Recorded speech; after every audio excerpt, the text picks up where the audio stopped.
안녕하세요. 백두산 금융연구소의 백두산입니다. 2월 22일 월요일 밤 8시 15분입니다. 오늘 한국장의 움직임은 조금 어떤 의미를 부여해 봐야 될 것 같은 좀 그런 중요한 날로 보입니다. 일단은 코스피부터 한번 볼까요? 일단 뭐 코스피고 코스닥이고 뭐건 간에 일단은 금요일 날 마감이 급 반등이었잖아요. 그죠? 일단은 뭐 코스피고 코스닥이고 뭐 그런 이야기를 하기 전에 전반적으로 한국 시장의 분위기는 금요일 날 급 반등이었고, 이 급 반등이 금요일 날 급 반등이 의미가 있으려면은 오늘도 이제 시세의 연속성이 나오거나 했어야 되는데, 근데 일단 오늘 전반적으로 코스피나 코스닥이나 둘 다 시세의 연속성은 나오지 않았단 말이죠. 양봉 하나 나오고 나서 그 양봉을 거의 장악하는 그런 봉이 나왔습니다. 뭐 저가까지 낮추고 그러지는 않았는데요. 근데 일단 그 금요일 날 만들었던 양봉의 시가 정도는 대부분 오늘 다 붕괴를 했습니다. 대부분이랄 게 아니고 다 붕괴를 했죠. 코스피, 코스닥 지수 보는 거니까. 네. 아무튼 뭐 이런 모습이에요. 오늘 같은 경우는 그러니까 제가 드리려고 하는 이야기는 올라줘야 될 자리에서 오늘 못 올랐다라는 이야기를 드리고 싶은 겁니다. 코스피건 코스닥이건요. 그래서 코스피 같은 경우를 이제 좀 자세히 보면은 지금 보시면은 어쨌든 계속 그 어떤 뭐 제가 뭐 추세선이라든가 이런 걸 계속 그어드리고 있지 않습니까? 뭐 이런 식으로 고점을 연결한 선, 뭐 이런 식으로 저점을 연결한 선 이러면서 그어드리고 있는데, 아무튼 그래요. 지금 보시면은 이 코스피 같은 경우 이런 추세선으로 그어봐도 올라줘야 될 자리에서 일단은 오늘 하락하긴 했습니다. 뭐 어쨌든 제가 계속 말씀을 드리지만은 이 뭐 최소한 제가 보는 박스권, 이건 일단 저만의 기준이에요. 이거는 저는 최소한 요 날의 요 양봉, 이 양봉이 중요하다는 말씀 드렸는데, 이 양봉을 어떻게 뭐 양봉으로 위쪽으로 깨든지 음봉으로 아래쪽으로 깨든지 하여튼 이 봉을 졸업해야지 무슨 일이 일어날 거라고 말씀드리고, 그 전까지는 회색 구간, 뭐 박스권, 비추세 구간 이런 표현을 쓰고 있습니다. 오늘 현재 종가 단위로 보면은 417이 그 하단인데 일단 0.1포인트 단위로 깨긴 깼어요. 근데 뭐 일단 이 정도는 어쨌든 아직까지 그 0.1포인트 정도는 오차로 봐주고, 아무튼 아직까지 종가상으로는 어떠한 박스권 안에 갇혀 있다라고 이야기를 할 수 있을 것 같습니다. 그렇기 때문에 뭐 아직까지 뭐 특별한 의미를 강하게 부여할 수는 없습니다만은, 그럼에도 불구하고 이건 하락에 대한 기대감이 박스권 아래쪽으로 붕괴에 대한 기대감이 좀 높아지는 모습이긴 하죠. 그죠? 이 정도 이야기를 하면 될 것 같고요. 그래서 이 옵션 쪽도 좀 지켜봐야 될 것 같은데, 말씀드렸다시피 제가 오늘 아침에 드렸던 이야기가 요거죠. 풋옵션들이 2월 15일 날 만들어놨던 기준가를 지지하는지 여부를 잘 살피자라고 말씀해 드렸는데, 오늘 아주 강력하게 지지를 한 셈이 됐습니다. 약하게 지지력을 보였으면 내일까지도 이 자리에서 지지력 테스트를 한 번 더 했었어야 될 것 같은데, 일단 이 정도의 강력함이라면, 이 정도의 강함이라면은 내일 이 자리를 한 번 더 테스트할 필요 없이 어떤 연속적인 시세를 기대할 수도 있을 것 같아요. 그러니까 오늘 결과적으로 풋옵션이 여기에서 이렇게 여기 있는 이날의 저가를 지켰다, 이 기준가를 지켰다라는 이야기는 아침에 말씀드렸다시피 그 더 이상 이제 양매도장을 옵션 양매도장 앞으로 변동성을 더 죽이는 것이 아니고, 앞으로 변동성을 조금 더 줄 가능성이 있지 않겠냐, 앞으로 시장은 좀 움직이고 싶다라는 의미일 수 있다라고 말씀을 드렸습니다. 좀 그럴 가능성이 좀 높아진 것 같아요. 일단 풋옵션을 저렇게 살려놓은 거 보니까 풋옵션을 살리면서 지금 보시다시피 변동성 여기서 일주일 정도 저점을 지키고, 변동성 지수입니다. 일주일 정도 저점을 지키고 현재 3거래일째 변동성이 튀어오르고 있는데 양봉 나오면서요. 이게 조금 더 올라갈 수 있다라는 얘기죠. 근데 이제 이번 같은 경우는 예전과 다르게 이게 올라가면은, 예전엔 지수가 상승이었는데 지금 같은 경우는 이제 변동성 지수가 올라가면 지수의 방향성은 아래쪽이 될 가능성이 상당히 높겠죠. 그래서 일단 변동성 지수라든가 오늘 풋옵션의 모습을 보면은, 앞으로 시장은 아래쪽으로 방향을 좀 잡을 가능성이 높아지고 있다, 이 정도까지 해석을 할 수 있을 것 같아요. 이 정도 이야기 드렸고, 그렇죠. 아무튼 오늘 그래서 장중에 거의 뭐 425, 426까지 선물이 올라주면서 풋옵션들이 굉장히 위기를 맞았었는데, 결과적으로 어떤 저점에 대한 여기 잘 보시면 이것들이 정말 오늘 오늘 이 세력들이 정말 잔인하게 움직인 게 여기 갭이 있었거든요. 여기 보시면 풋옵션에 요날 갭 만들어 놨잖아요. 요날 갭을 만들어 놨는데 이 갭을 거의 메꿨다라는 겁니다.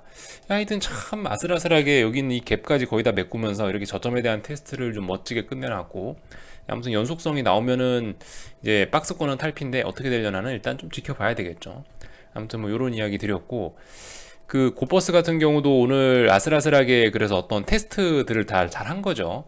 오늘 이 보시면 이 고버스인데, 고버스 같은 경우도 지금 보시면 요날 여기 갭이 있잖아요. 여기 갭. 여기 있는 갭이 있는데 이 갭을 오늘 살짝 테스트했는데 결과적으로 이 갭은 메꾸지 못하고 양봉 나오고 올라간 겁니다. 그죠? 이렇게 됐다는 이야기는 뭐다? 이 주변에 2030원, 2040원 부근에서 겁나게 강력한 지지력이 있다라고 해석할 수 있을 것 같습니다. 그래서 아무튼 오늘의 이 음봉, 그러니까 오늘의 이 선물에 나온 이 음봉, 오늘의 굿버스 양봉, 오늘의 풋옵션 양봉이, 오늘의 풋옵션에 나온 이런 양봉들이 의미가 있으려면은 내일까지 시세의 연속성을 좀 보여주면은 이게 신뢰도가 좀 굉장히 높아질 수 있겠다라는 이야기를 드리고 싶습니다. 그래서 뭐 최소한 410 정도는 붕괴시키고 막 이런다면은 이제 방향성은 아래쪽으로 굉장히 많이 기울게 되겠죠. 여기까지가 코스피 이야기를 좀 드린 거고요. 코스닥 시장은 오늘 좀 중요한 의미를 좀 부여해야 될 것 같습니다.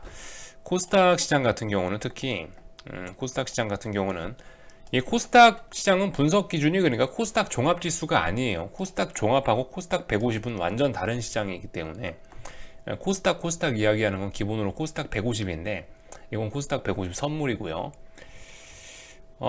여기를 일단은 잘 봐야 될 것 같아요. 여기 있는 요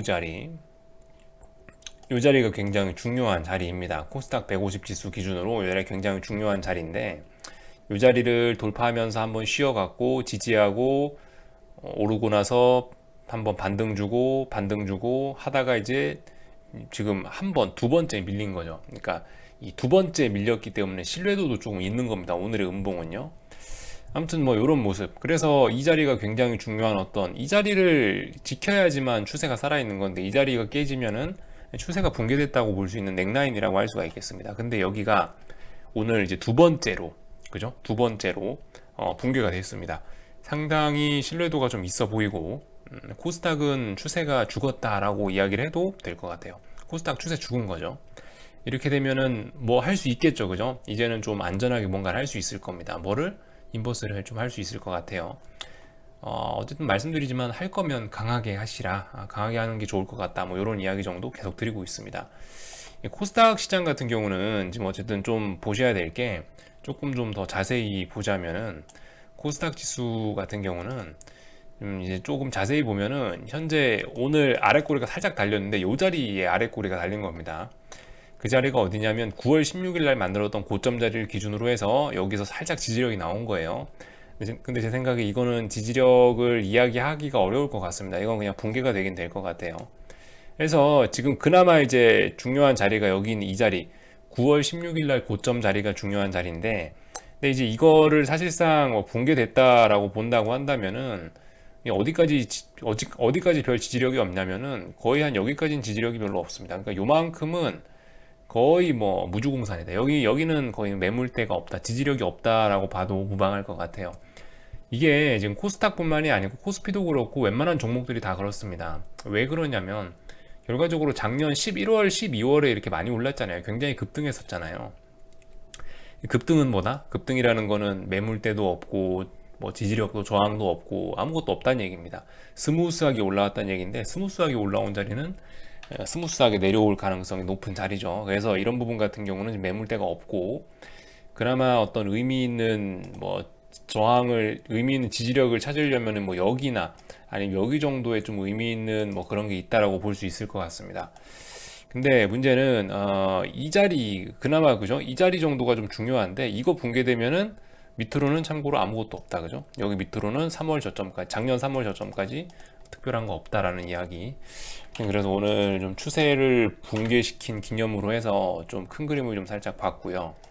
아무튼 뭐 이런 모습입니다. 그래서 코스닥 시장 같은 경우는 굉장히 약하다. 코스피보다 먼저 어떤 베팅할 근거가 생겼다. 그죠? 추세 붕괴됐으니까 할 거면은 세게 해보시라. 이런 이야기 정도 드리고요. 어, 아무튼 코스닥 시장 같은 경우 참 웃깁니다. 이게 근데 2018년도 1월달, 2월달, 3월달 뭐 대충 이때도 그랬는데요. 이런 현상이 대충 한 5월 뭐 이때까지도 이어지긴 이어졌는데 그 무슨 얘기냐면 지금 보시면은 이 코스닥 업종 지수들을 한번 볼게요. 코스닥 150이 1.8% 빠졌고요, 오늘. 코스닥 소형주가 0.4% 빠졌습니다. 그러니까 뭐다? 소형주들은 아직도 강하다라는 거. 이게 그러니까 그 시장 자체가 좀 추세가 꺾이더라도 중소형주들, 그러니까 쉽게 말해서 뭐 천억 미만, 뭐 2천억, 천억짜리 시가총액, 그런 작은 종목들의 어떤 이 매매, 후끈후끈한 이런 그 단타 매매를 할 수 있는 그런 그런 매기는 한동안 더 살아있을 가능성이 있다. 이런 이야기를 할 수 있을 것 같습니다. 예전에도 그러더라고요. 2018년도 말씀드렸다시피 그때도 대형주는 1월달 고점 찍고 이미 시장이 자빠지고 있는데 2018년 5월달인가 그때쯤에 이제 그 남북경협인가 한다고 그때 하여튼 북한 김정은 만났었나? 그때 판문점 회담했었나? 하여튼 그랬을 거예요. 그때 북한 관련된 이슈로 해가지고 그때 당시 상한가를 코스닥에서 뭐 하여튼 몇십 종목을 줬었거든요, 하루에. 그리고 나서 이제 소형주도 꺾이고 나서 이제 시장이 개박살이 났었는데, 본격적으로 그때부터 개박살이 났는데, 아무튼 그런 역사를 좀 참고해 보시면 어떨까라고 해서 말씀을 드립니다. 지금 같은 경우는 이게 코스닥 스몰, 그러니까 중소형주 지수는 이렇게 강하고, 대형주 지수는 보시다시피 이미 고개를 많이 숙였죠. 네, 이런 점들 정도 좀 참고해 보시면 되겠다. 그래서 그 중소형주들 보시다시피 오늘도 상한가 가는 종목들이 막 눈에 보이고 그러는데요. 보이시죠, 여기? 아직 중소형주들은 아직 분위기가 안 죽은 겁니다. 그죠? 중소형주들은 분위기가 안 죽었고, 지금 같은 경우는 지수와 시장 자체가 좀 어려운 것이 아닌가라고 생각이 듭니다. 대표적으로 11월, 12월에 많이 올랐던 그 뭐 삼성전자, 하이닉스, 뭐 하여튼 이런 친구들 있잖아요. 코스피 지수 이런 것들이 지금 조금 그때 당시 많이 올랐었기 때문에 꺾일 때도 좀 먼저 꺾이는 것이 아니냐 이런 이런 말씀을 드리겠습니다. 이런 모습이 좀 진행 중이다. 이렇게 말씀을 드리고요. 오늘 삼성전자는 이제 그 삼성전자도 그렇죠. 넥라인 붕괴 다시 한번 시켰죠. 오늘 올라줬었어야 되는 날인데 갭상승해서 쭉 밀어버렸죠. 아무튼 이 넥라인 부근에서 음봉이 자꾸 보이고 있습니다. 심상치 않죠? 얘도 추세는 뭐 죽었죠. 그죠? 추세 죽었는데 일찌감치 얘는 죽으려고 그러고 있는데 근데 뭐다? 근데 뭐 시장이 강하니까 여기서 개기면서 그냥 안 빠지고 버티고 있었던 것 같아요. 본격적인 변동성은 보니까 이거 뭐 8만 1,000원 초반대 뭐 8만 뭐 그죠? 8만 2천 원 정도 붕괴시키면은 이제 삼성전자는 아래쪽으로 변동성 나올 가능성 크겠죠. 삼성전자 정도 좀 살펴봤고요. 그 참 아까 이 얘기를 안 했는데 이게 지금 그러니까 말씀드렸다시피 이게 오를 때 올라야 되고 빠질 때 빠져야 된다라고 말씀드리는데 일단 코스피는 오를 때 일단 못 오르고 있는 모습이고요. 한편으로 만약 이렇게 해서 빠진다면 계단식으로 빠질 수 있는 가능성도 좀 열어놓고 보자. 계단식으로 갈 수도 있다라는 점 정도 한번 생각을 해보겠습니다. 그죠? 옆으로 쭉 빠지다가 언제 한번 장대음봉 훅 나오고 아이고 빠지나 보다 해서 개인들 인버스 들어가면 또 옆으로 한 달 기면서 개인들도 다 손절시키고 그리고 나서 올라가는 척 하다가 또 계단식으로 빠지고 그게 언제였냐면은 요때 그랬어요. 요때 많이 그랬어요. 이게 2018년도인데 그때 많이 그랬어요. 빠지고 나서 인버스 붙으면 올리고 옆으로 기다가 한번 훅 빠지고 기다가 올리는 척 하다 훅 빠지고 올리는 척 하다가 훅 하여튼 이런 모습들이 많이 나왔거든요. 이번에도 계단식의 냄새가 좀 나는 것 같기도 합니다. 뭐 어쨌든 그 아직 코스피는 그래서 아직까지 코스피는 추세 살아 있는 거죠. 그죠? 아직까지 상승 추세 살아 있는 거예요. 지금 코스피 같은 경우는 단기적으로 풋옵션이 움직이려고 그러니까 단기적으로 일단 어떤 박스권을 붕괴시키고 아래쪽으로 좀 쏟아질 그런 가능성이 있다. 이 정도까지 이야기할 수 있는 거죠. 큰 상승 추세 안에서 단기적으로 지금 더 하락 가능성이 높다. 이렇게 볼 수 있는 겁니다. 그래서 이 정도 이야기를 드렸고 좀 하여튼 두서가 없네요. 좀 그죠? 이런저런 이야기를 하고 있는데 그 뭐 셀트리온하고 이런 것도 한 번씩 참 아까 이것도 코스피 아니 이것도 코스닥 얘기하면서 했었어야 되는 건데 그 셀트리온도 추세 이거 죽었습니다. 이것도 셀트리온도 한 번 더 보여드리지만은 이 중요한 자리가 여기 이 라인이거든요. 요 라인. 요 라인이 무슨 자리냐면은 여기 6월 달에 셀트리온입니다. 6월 달 고점, 7월 달 고점, 그리고 뭐 9월 달 고점 부근에서 대충 이렇게 선이 나오고요. 이 선 못 넘어가다가 이 선 돌파하니까 시세 더 주고 그리고 지지 하다가 붕괴되고 그죠? 이런 모습이에요. 굉장히 중요한 게 한 지금 32만 5천 원 대충 이야기할게요. 32만 5천 원 정도 되는 라인인데 깼죠? 예, 깼으니까 주의해야 된다. 이 추세 죽었다고 봐야 된다. 이미 121선도 터치하고 있고요. 이제 다시 한번 121선 터치하는 거니까 위험하겠죠. 제가 이렇게 이야기하는 건 코스닥 시장이 안 좋다. 뭐 이런 이야기 계속 드리는 거고 더군다나 HLB와 관련된 이슈도 계속 진행 중이다. 그렇기 때문에 코스닥 시장 좀 위험하다 이런 거에 대한 증거를 좀 더 덧붙여서 이야기하는 겁니다. 또 그러시겠죠. 셀트리온은 코스피지 코스닥이 아니다 이러면서 그러시는데 아무튼 그 셀트리온 다 알아요. 알긴 아는데 그럼에도 불구하고 어쨌든 영향이 있을 거 아닙니까? 셀트리온 삼형제 중에 셀트리온이 대장인데 얘는 올라가고 뭐 코스닥 제약하고 헬스케어는 뭐 떨어지고 이런 일 없잖아요. 셋이 가면 같이 가지. 셀트리온 자체의 추세가 살아있냐 죽었냐가 코스닥 시장에 굉장히 큰 영향을 미칠 것 같아서 이렇게 말씀드리는 거고 코스닥 뭐 이거 셀트리온 제약은 일찌감치 뭐 죽었죠. 힘이 가장 빨리 빠지고 있죠. 이런 것도 좀 참고하셔야 되겠고요. 저기 셀트리온 헬스케어가 코스닥 아직도 시가총액 1등인가 그렇죠. 이 친구도 좀 불안합니다. 이 친구도 오늘 중요한 라인들을 다 음봉으로 깨고 있죠. 얘도 좀 간당간당하지만 좀 추세 죽었다라고 네, 오늘로 죽었네요. 그죠? 얘는 약간 턱걸이로 죽어 있습니다. 지금 턱걸이. 얘는 지금 오늘 턱걸이로 죽어 있어요. 근데 제 생각에 연속성이 좀 더 나올 것 같긴 합니다. 좀 주의해야 되겠죠. 이런 점들 정도 체크했습니다. 그래서 이렇게 셀트리온 친구들을 살펴보는 이유는 코스닥 시장은 쉽지 않다. 이런 이야기를 좀 뒷받침하려고 이런 이야기를 좀 꺼낸 겁니다. 그래서 하여튼 내일 과연 어쨌든 이 오늘의 하락이 연속성을 보이느냐가 중요한 점일 것 같아요. 연속성 여부를 좀 체크해보자 라는 이야기를 드리면서 한국 주식시장은 이 정도 하고 마치고요. 환율 오늘 보시다시피 이거 달러 선물인데 이렇게 되면 어떻게 됩니까? 지지력 여러분들도 아시겠죠? 지금 현재 사거래일째 달러 선물인데 사거래일째 어디 지켰나요? 사거래일째 1104원, 뭐 1105원 대충 여기는 요 라인 어딘가 라인을 지키고 있는 거 보이시죠? 그리고 어제 나온 음봉을 뭐 장악해 버렸고요. 뭐 고점을 높이는 데는 실패했지만 아무튼 이런 식으로 해서 61선에 대한 지지력은 뭐 거의 확실하게 나오는 것 같습니다. 그죠? 61선 초록색 선이잖아요. 그죠? 61선 지지했고 다시 한번 이 121선 돌파를 향해서 이제 가보겠죠. 하여튼 내일 한국 주식시장이 연속적으로 하락을 하면은 이제 우리나라 원달러 환율도 이제 위쪽으로 아예 방향을 잡겠죠. 그러니까 오늘 미국 시장의 방향성이 그래서 내일 한국의 분위기를 좀 좌우하지 않을까라는 점. 네, 이 정도 이야기를 드리고요. 달러 인덱스 같은 거 한 번씩 체크해 보시면 되겠죠.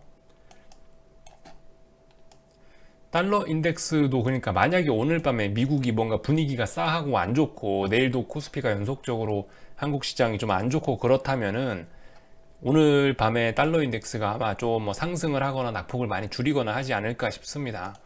그래서 오늘 밤에 달러 인덱스는 이 자리에 대한 지지력을 테스트를 해야 되겠죠. 여기 어딘가의 지지력을요. 현재는 아직까지는 밤 8시 34분 현재로서는 하락하고 있는데 이거 아무튼 내일 아침에 가격을 보는 게 중요할 것 같고요. 넘어가기 전에 항상 보는 거 있죠. 미국장 넘어가기 전에 중국 인민은행의 유동성을 어떻게 하느냐에 관련된 부분. 자, 오늘이 며칠이죠? 22일 월요일이죠. 오늘 22일 월요일 오늘도 유동성 회수했습니다. 사실상 이제 이건 추세라고 봐도 될 것 같아요. 여러분들 이거는 중국 인민은행은 더 이상 양적 완화 뭐 이런 거 더 이상 뭐 이런 거 할 생각이 없다라고 봐도 괜찮지 않을까 싶어요. 지금 보시면 한 달째예요. 한 달째. 1월 22일 오늘 2월 22일이죠. 한 달째입니다. 한 달째. 이 정도면은 중국 인민은행은 추세적으로 유동성을 흡수하고 있는 것 같습니다. 지금 세상을 잠깐 좀 큰 사이즈로 보면은 큰 경제 존이 미국 존 하나 있고 유로 존 하나 있고 중국 존이 하나 있잖아요.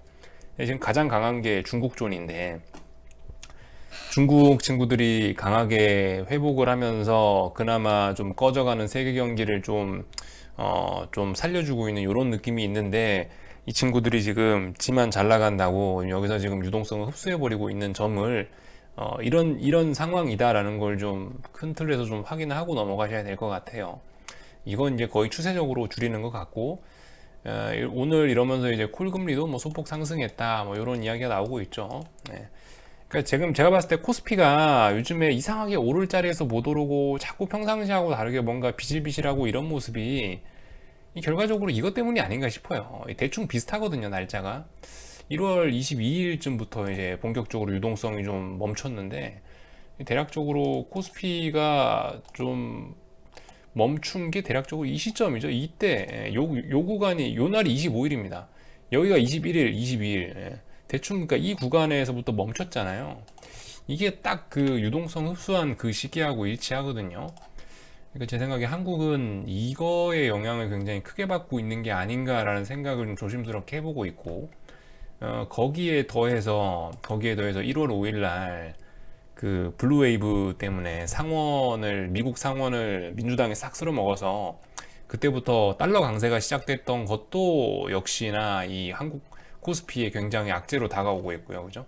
지금 코스피의 악재는 뭐 두 가지인 것 같아요. 그렇게 해서 사실 뭐 다른 악재 많이 있겠죠. 근데 그런 게 중요한 게 아니고 뭐 실적이고 이런 걸 다 떠나서 어떤 매크로적인 부분만 보자면은 그 원화 그 달러 강세, 달러가 더 이상 약세가 되지 않고 달러가 개기고 있다는 점과 그리고 중국에서 유동성을 흡수하고 있다는 점이 지금 코스피의 가장 큰 악재가 아닌가 싶고요. 그래서 오늘 중국도 좀 많이 좀 급락을 했던 모습이 좀 나왔습니다. 그래서 중국이 현재 그죠? 말씀드렸다시피 유로존, 중국존, 미국존이 이렇게 세 개의 경제 사이즈가 있는데 중국 같은 경우도 지금 이제 중국 주식 반여도 이렇게 좀 약한 모습을 보이면 굉장히 심각하지 않겠냐? 이런 이야기 드리고 싶고 A50 지수 아시죠? 중국 A50 지수 같은 거 이렇게 보시면은 심상치 않습니다. 그죠? 지금 거의 한 달 올랐던 거 3거래일 만에 다 되돌리고 있어요. 낙폭도 장난 아닙니다. 그죠? 4%. A50이 3% 빠지고 오늘 4% 빠지고 3거래일 만에 한 달 오른 거 다 되돌리고 있죠. 뭔가 심상치 않다라는 점 정도 체크해 보시면 될 것 같습니다. 더군다나 여기 더해서 비트코인도 말씀드렸다시피 오늘 아침에 변동성을 줬다라고 말씀드렸죠. 주말에 변동성을 줬다. 이게 많이 오른 상태에서 변동성을 준다는 거는 어떤 변곡에 가깝다는 신호일 수 있는데, 아무튼 이 변곡의 가능성이 좀 있어 보이죠. 좀 뭔가 하여튼 심상치 않아 보이죠. 네. 그래서 좀 아직까지 확실한 증거가 뭐 나온 거는 뭐 코스닥 시장 정도? 코스닥도 사실 추세는 붕괴됐다고 말씀드렸지만 약간 턱걸인 거예요. 이거 좀 조심하셔야 됩니다. 아직까지 이 말씀드렸다시피 브레이크를 밟고 있지만 계속 뒤에 짐이 무겁기 때문에 밀려가고 있는 상황이에요. 그래서 이게 아무튼 쉽게 그렇게 생명줄이 끊기진 않을 겁니다. 그래서 어쨌든 그 지금 아직까지 어떤 기대감만 높아지고 있는 상황이지 막 인버스 쪽에 그 강하게 아직 할 만한 근거는 아직까지 잘 보이지는 않습니다. 물론 뭐 말씀드렸다시피 어떤 지지선들을 뭐 인버스들이 지키고 있으니까 그걸 기준으로 해서 매수는 가능한데 좀 더 이제 비중을 싣고 이러려면은 좀 더 확실한 근거가 나온 뒤에 하는 게 더 좋지 않겠냐라는 이런 이야기 드리도록 할게요. 얼추 다 이야기한 것 같고 참 위안화 안 봤죠? 위안화 오늘 뭐 올라오겠죠? 위안화 보시다시피 이렇게 역외환율을 보고 있습니다. 역외환율 올라오고 있다. 결과적으로 이 자리는 언더슈팅이었고 이 위쪽으로 올라가는 방향이 진짜이지 않겠냐라는 정도 생각. 네. 뭐 금리도 여러분들 잘 보시고요. 뭐 맨날 제가 이야기하는 것들 있죠. 그런 것들 잘 보세요. 그런 것 잘 보시면 되겠고. 오늘 그동안 겁나게 오르던 뭐 구리 같은 게 변동성이 좀 나오고 있다. 뭐 이런 점들 보시고. 금리가 오늘 밤에도 오르고 있다. 뭐 이런 점들 좀 체크하시고요. 그죠? 이 정도 이야기하면 될 것 같아요. 여기, 이거, 뭐 S&P, 예를 들면 제가 뭐 3910인가? 이거 붕괴되면은 뭐 아래쪽으로 베팅할 근거가 된다라는 이야기 드렸죠. 물론 넥라인 붕괴는 아니고 이건 변곡에 쌓인 이건 변곡에 베팅한다라는 느낌으로 들어가는 건데 하여튼 3910 같은 거 지금 오늘 붕괴되고 있는데 내일 아침까지 한번 기다려 보세요. 아침까지 보시고 확실히 붕괴된 거 맞나 체크하시고 급하신 분들은 그거 어쨌든 확인하고, 물론 급하신 분들은 먼저 들어갈 수 있는데 기왕이면 좀 천천히 하자 이런 이야기 드리고 싶은 거고요. 나스닥도 제가 이야기해드린 기준을 이제 장대 음봉으로 깨고 있는데 진짜일지 아닐지는 일단 하룻밤 자고 일어나서 확인해 보는 게 더 좋지 않을까, 그게 안전하지 않을까, 이런 말씀 드리도록 하겠습니다. 오늘 좀 길게 떠드렸네요. 여기 정도에서 마칠게요. 궁금한 거는 리플 남겨주시고요. 내일 아침에 뵙도록 하겠습니다.